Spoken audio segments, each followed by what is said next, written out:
Hello! Fait que là, je voulais vous montrer ici, on est tout près du marché, l'épicerie Super C de Fleurimont. Là où ils ont explosé les rochers dans le but de probablement faire une construction. Puis, je sais pas si avec le téléphone on peut bien voir, mais j'aimerais essayer de vous faire remarquer qu'il s'agit en réalité de bois pétrifié. C'est sûr que, bon, on regarde à travers un téléphone, puis à travers une clôture de métal, mais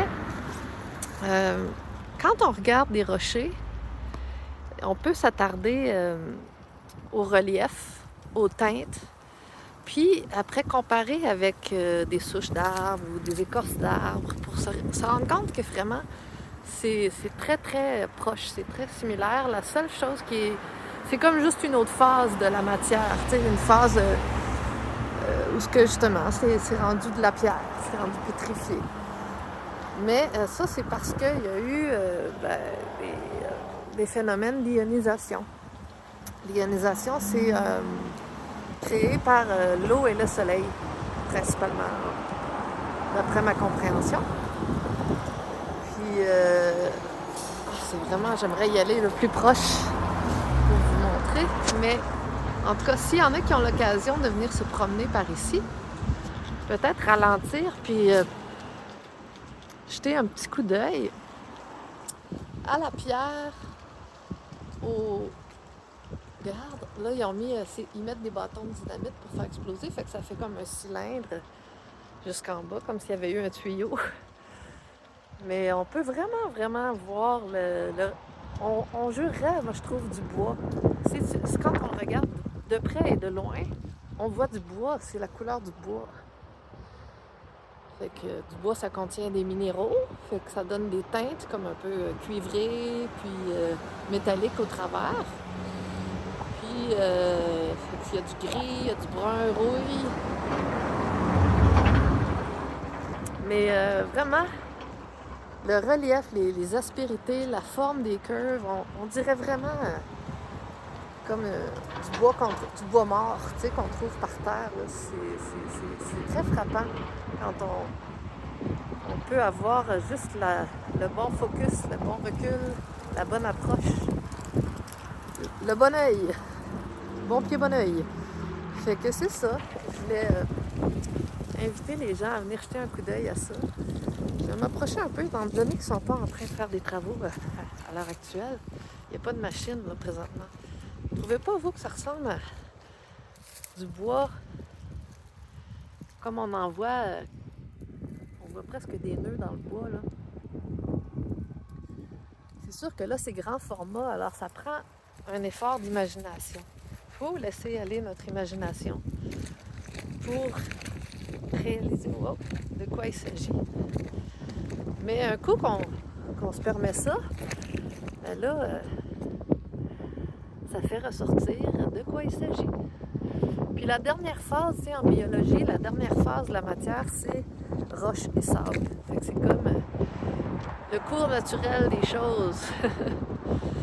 Puis ici, ben, on voit vraiment la partie extérieure étant brune, brun rouille. Puis à l'intérieur, ben, il y a du quartz blanc. Ben, pour moi, ça, c'est de la lymphe. Comme dans notre corps à nous, on a de la lymphe, de la sève, tu sais. Puis il y a beaucoup de gris. La roche, c'est souvent gris. Le gris, je ne sais pas exactement, là, ça correspond à quoi d'un arbre. Mais gars, là, on voit... Moi, je vois du bois, en tout cas. Puis on voit des veines de quartz. Des veines de quartz. C'est comme ça qu'ils appellent ça en minéralogie, en géologie. Ils disent des veines. Quand ils trouvent une veine d'or, une veine de quartz, une veine de ci, une veine de ça, c'est des veines. Parce que les arbres sont comme nous, c'est des êtres vivants. On a un beau morceau de quartz ici. Blanc, blanc, blanc. La lymphe, c'est lymphatique. La sève. Fait que c'est ça. Merci. J'espère que avant que les travaux évoluent, vous allez venir voir, peut-être pas marcher sur le site, mais juste de l'extérieur, on voit très très bien. Là. Il faut juste se dire que tout ce qui est grand, c'est comme ce qui est petit. Les arbres d'aujourd'hui poussent sur leurs ancêtres tombés avant eux.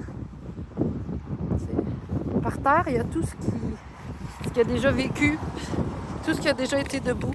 Il y a ici, il y a beaucoup de verre. Fait que moi, le vert, ici on a du blanc, on a du vert, puis on a du bois. Mais le vert, moi je vois ça comme la chlorophylle des plantes, tu sais, qui a été saisie là, qui est restée. Ça s'est passé rapidement, on dirait. Puis ça, c'est une autre erreur que certains biologistes font, tant qu'à moi, c'est qu'ils disent, ben voyons, ça prendrait des millions d'années. Ben peut-être, mais pas tout le temps, parce que sinon les couleurs ne resteraient pas figées comme ça. Je pense qu'il y a des choses qui peuvent arriver pas mal plus vite que ce que certains sont portés à croire, parce qu'ils l'ont lu quelque part. C'est observation par nous-mêmes qui nous amène à mieux comprendre des fois. Pas toujours ce que d'autres ont écrit. Ah, j'ai froid. Check-moi ça, c'est du bois, ça, là.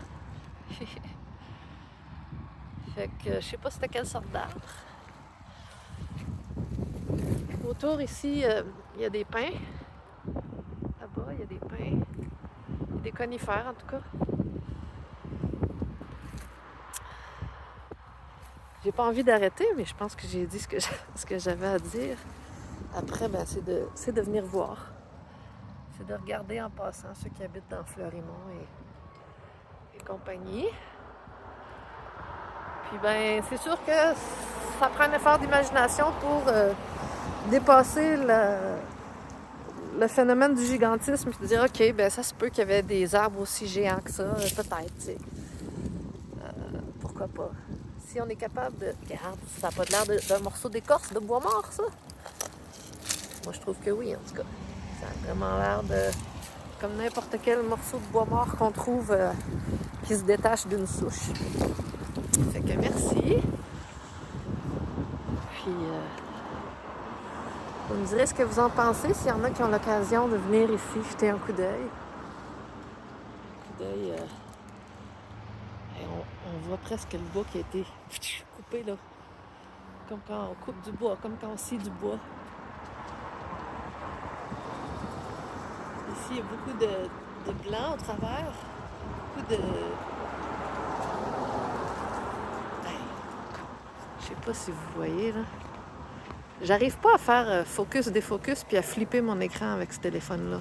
C'est quand pendant un vidéo, il faudrait que je découvre les fonctions.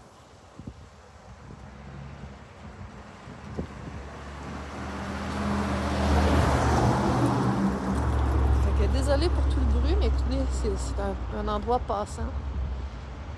Mais ça valait quand même le coup de vous le montrer.